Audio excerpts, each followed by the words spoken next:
Bonjour. Aujourd'hui, il est important de faire le point avec vous sur le dossier de l'agglomération et les frais engendrés par l'acharnement de la Ville de Québec à exploiter les villes de l'Ancienne-Lorette et de Saint-Augustin par une surfacturation de la quote-part. Comme vous le savez, nous avons eu gain de cause en cour supérieure en 2018 et en cour d'appel en 2021 et la Ville de Québec a été condamnée à rembourser 89,6 millions de dollars à l'Ancienne-Lorette et Saint-Augustin.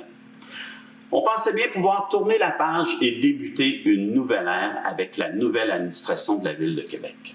Ça n'a malheureusement pas été le cas.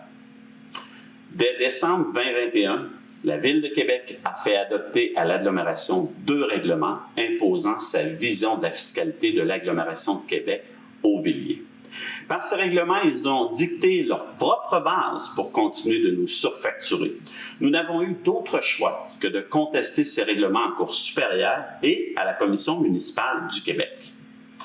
Toutefois, se défendre contre l'acharnement de la Ville de Québec à notre égard, ça coûte cher. Très cher. Et la quasi-totalité des frais sont assumés par la Ville de l'Ancienne-Lorette. Pourquoi? Eh bien, ce qu'il faut comprendre dans ce dossier, c'est que la Ville de Saint-Augustin s'est inscrite en 2011 comme intervenante dans les démarches judiciaires entreprises par la Ville de l'Ancienne-Lorette et bénéficie des décisions favorables des tribunaux, car elle fait partie de l'agglomération.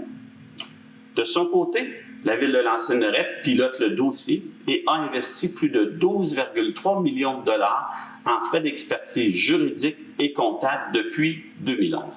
Des frais malheureusement justifiés. Comme l'Ancienne-Lorette a eu gain de cause contre la Ville de Québec, la Ville de Saint-Augustin a obtenu 51,7 millions sans devoir assumer sa juste part des frais juridiques et comptables. Mon collègue, le maire de Saint-Augustin, est bien au fait de cette réalité, car je lui en ai parlé à maintes reprises.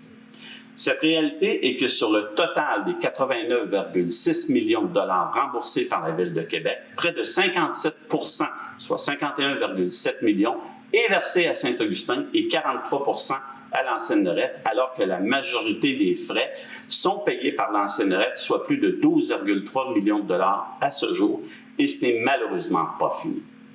Au cours des derniers jours, j'ai interpellé officiellement M. Junot, maire de Saint-Augustin, pour que sa ville nous aide dans ce combat et contribue à sa juste part aux frais engendrés par l'acharnement de la Ville de Québec à notre égard. Il n'a aucune obligation de le faire, car les lois étant ainsi faites, la Ville de Saint-Augustin peut récolter sans semer, sans cultiver le champ. De plus, on m'a malheureusement confirmé qu'il n'y a jamais eu d'entente officielle conclue entre nos prédécesseurs à l'Ancienne-Lorette et Saint-Augustin concernant le partage des frais d'avocats et d'experts comptables. Les recours des Lorettains sont donc limités. On doit s'en remettre à la bonne foi des administrateurs de Saint-Augustin. C'est donc au nom de la solidarité, de l'équité et du respect entre les Lorettains et les Augustinois que j'ai interpellé M. Junot. Je souhaite que le maire de Saint-Augustin et son conseil fassent preuve d'ouverture et démontrent leur sens du devoir dans ce dossier. En toute transparence, il est important à ce stade-ci de vous informer de nos démarches.